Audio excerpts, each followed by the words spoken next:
Ayan po mga kabida, sa magandang oras po sa lahat. Welcome po sa aking channel. Ito po, magbigay lang po tayo ng reaction po, mga kabida.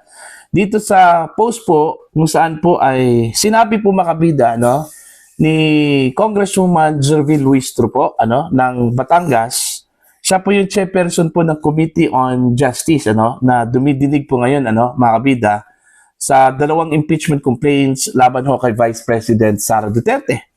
Okay? Ipinagmalaki kasi niya mga kabida, na itong ginagawang impeachment proceedings, diyan po sa House, okay, na pinangunahan po niya mga kabida, ay kagustuhan daw ito ng kanyang mga constituents diyan po sa Batangas, Ito yung kanyang sinabi po, I am from Batangas and my constituents support this impeachment process.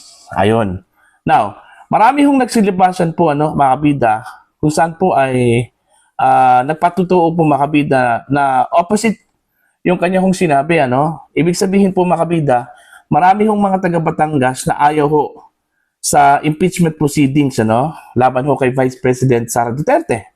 In fact, kung balikan po natin yung 2022 presidential elections po, mga kabida, iba po yung naging resulta po doon In fact, ang nanalo ho sa 2022 presidential elections, alright, mga kabida, si Sara Duterte. So lumitaw po dito na pro Duterte po yung Batangas, mga kabida. So titingnan po natin yung nakuha pong boto po ni Vice President Sara Duterte, po. Okay? Lakas po siya dito, mga kabida. 668,146 votes po, Okay?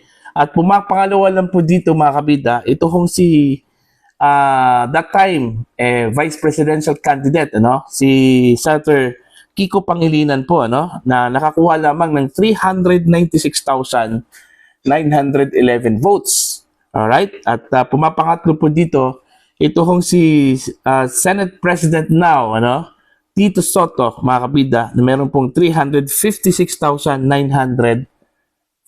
votes. Alright? Now, sa kanyang distrito po, mga kabida, titingnan po natin kung ano po yung nakuha po niya, Ilan yung boto na nakuha po niya, mga kabida. Halos gitgitan po dito, laban po sa kanyang katunggali, Si Jervin Luistro po ang nanalo noong May 13, 2022, mga kabida. Okay? Nakakuha po siya ng 71,832 votes. Alright? At pumapangalawa po mga kabida sa kanya, close, doon sa kanya hong boto. Yung kanya hong katunggali, okay, na si Doktora Reyna Abu, mga kabida. Na meron pong 68,208 votes. So, ilan lang yung gap po nila mga kabida, More than 3,000 lang po. Okay? More than 3,000 lang po, mga kabida. So, kung titingnan po natin, hindi gaano kalayo po, yung lamang po ni Congresswoman Jervin Luistro po, sa kanyang distrito po sa Batangas, mga kabida. Laban ho sa pumapangalawa po mga kabida na sinasabi ho nilang kalyado daw ng mga Duterte, Ito ho si Doktora Reyna Abu. Okay, mga kabida.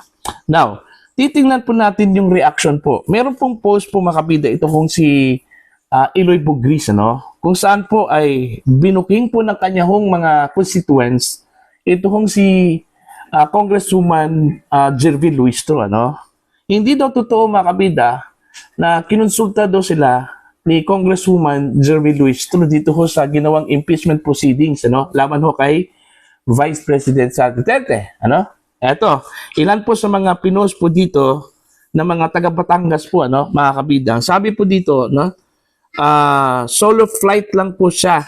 Wala kaming alam dyan. Ayan. Eto pa, excuse me. Baka siya lang. Meron pa pong naka-green heart po, mga kabida.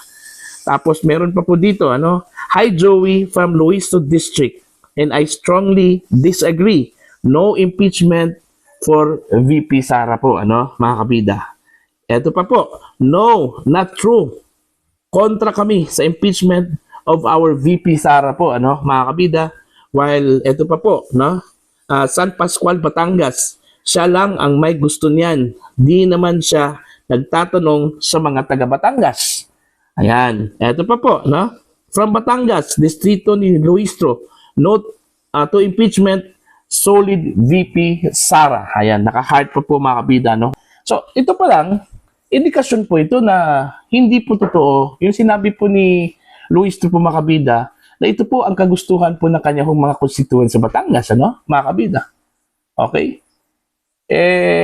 Kung balikan po natin yung election ng 2022, malinaw po na pro Duterte po ang Batangas po, ano? Mga kabida. Di ba? Pro Duterte po ang Batangas at imposible po pagkatapos po makabida ng 2 o 3 taon po, ano? Nagbago kaagad yung kanilang mindset, yung kanilang pananaw po, ano? Okay?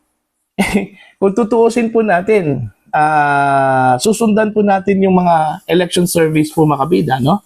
Sa pagkapangulo po ng Pilipinas. Alright? Since 2026 na lang, ano? Ngayong taon na lang po, hindi na lang po natin isali po nung nakarang taon po, ano? Overwhelming po makabida, no? Na frontrunner po ito kung si Vice President Sara Duterte, ano? Although sa Luzon, baluarte po makabida ni Leni Robredo, kung pagbabatayan po natin yung survey, okay, halos magkadikit lang po yung kanilang labanan po, ano?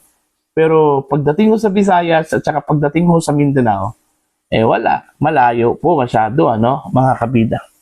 So, ang tanong po, ano, totoo nga ba na itong ginawang impeachment po ni Congresswoman Jervil Luistro po, ano, mga kabida, kagustuhan ba talaga ito ng kanyang mga constituents?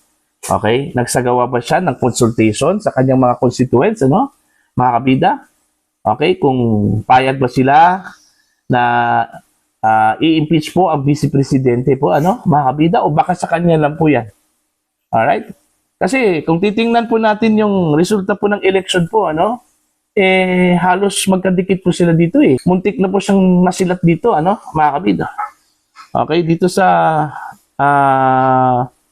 election po noong 2022 muntik na pong nanalo ito si Dr. Reyna Abu laban po sa kanya, ano po, mga kabida. Alright?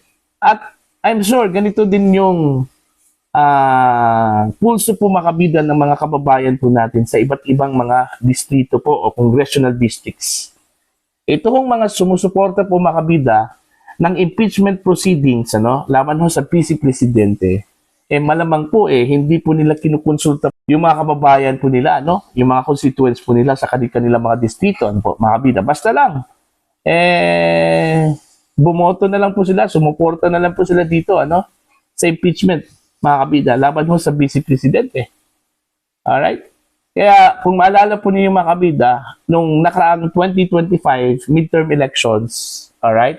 Ang dami hong mga kongresista po nung 19th Congress na hindi na po nakabalik, ano, sa kanilang posisyon bilang mambabatas po, ano, makabida, dahil sila po ay nasilat matapos po nilang suportahan po yung impeachment, mga kabida, laban ho Vice President Sara Duterte noong 2025. Okay?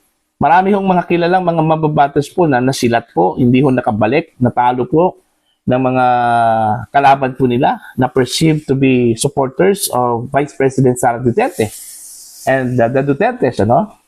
Okay? So, eto, binuking po ng mga kababayan po ni Jervil Luistro po makabida, ito hong si Jervil Luistro. Lumitaw po makabida na hindi pala gusto po ng kanyang mga kababayan, ng kanyang mga constituents, ano?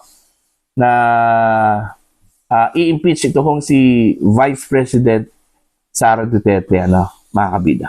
Ngayon, ang tanong po, dito ho sa mga sumusuporta po sa impeachment laban ho sa Vice Presidente, okay, kinonsulta ba nila yung kanilang mga constituents? Kasi pag sinasabi mong House of Representatives, okay, sila po yung representante po ng kanilang mga constituents sa kanilang mga distrito, ano.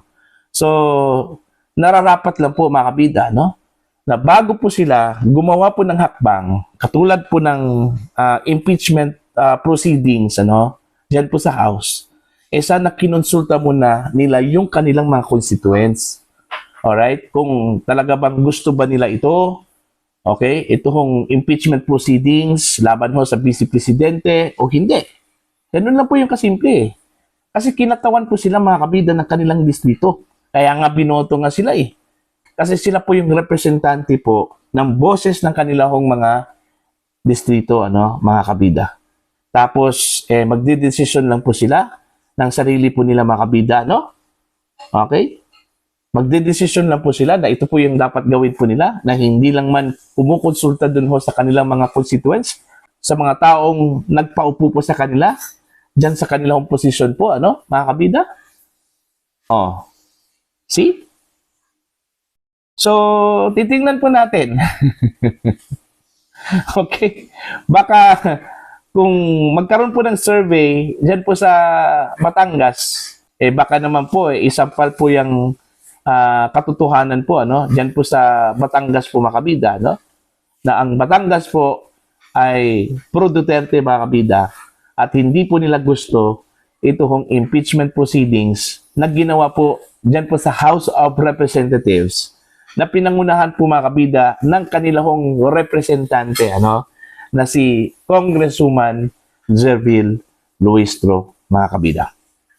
Para sa inyong komento at pananaw po, patungkol dito sa pinag-usapan po natin, mga kabida. Please comment down. Sa mga hindi pa po subscriber po sa akin channel, please subscribe. Just click the subscribe button, click the notification bell, click all para updated po kayo mga kabida sa aking mga uploads. Maraming salamat po sa inyo lahat.